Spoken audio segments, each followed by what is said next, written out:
An average street criminal who discovers mystical powers, the Hood recruits supervillains, builds a criminal empire, and ends up sitting at a table with Dr. Doom and Norman Osborn. What is the secret source of Parker Robbins' power? Hit like and subscribe for more superhero secrets and comic book stories. Parker Robbins is a small-time criminal from New York with a tragic backstory. He grew up in poverty, his mother is ill and needs constant care, and Robbins has no clear way out. He isn't born with superpowers. He isn't trained by assassins or hit by cosmic rays. He is just a regular guy trying to survive. Until a botched robbery gives him access to powers from a horrifying source. Robbins and his cousin rob a warehouse. During the heist, they encounter something far more dangerous than security guards, a demonic creature. Robbins lets rip. With nothing else in the warehouse, he takes the red cloak worn by the demon and a pair of boots. These aren't just stylish accessories. Unknown to Parker, they are magical items infused with demonic power burning with evil. A gang of muggers get the drop on Parker and make him give up his shoes. He makes a run for it and ends up using the boots he stole. A few moments later he finds he can fly. Having discovered the boots have power, Robbins gets some ideas. First up is to have a close look at the cloak. It doesn't take long for Robbins to realize the cloak makes him invisible when he holds his breath. He doesn't understand the extent of the powers, but that doesn't stop him from pulling off a few daring robberies. The FBI take notice and this new supernatural criminal becomes the Hood. At first, Robbins's criminal ambitions bring him into conflict with superpowered criminals like Shocker, the Constrictor and Jack-o'-lantern.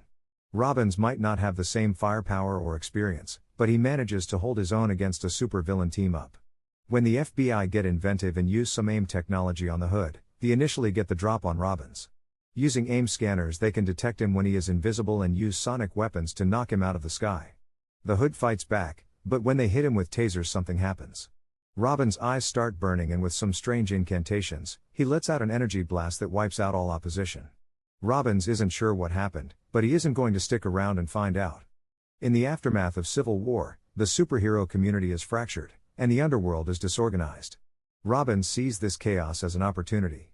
Using his newfound magical abilities and a mix of fear and charisma, he unites small-time villains under his leadership.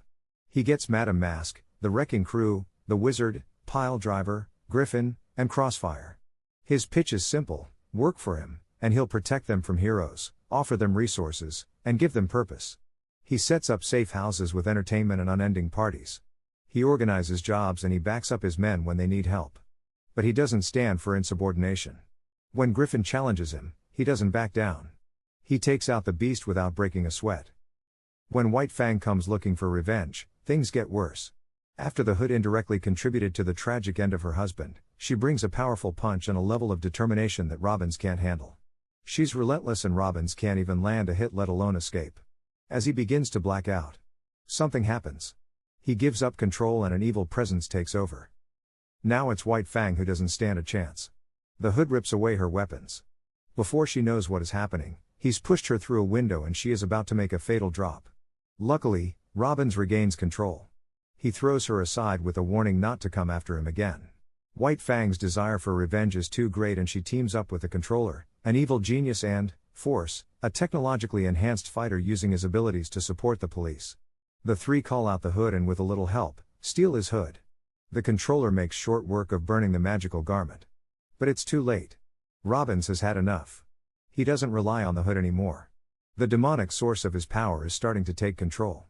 With a magically created Hood burning with powers of the dark dimension, the Hood takes out the Controller and the Force. White Fang tries to attack, but Robbins is now channeling the power of Dormammu, ruler of the dark dimension. So what do you think? He might not have a fancy costume, just a hood. But Robbins draws on the power of the dark dimension. He is ruthless and determined. When that isn't enough, Dormammu, ruler of the dark dimension, takes control. And he can't be stopped. Thanks for joining us to the end. Drop your thoughts in the comments.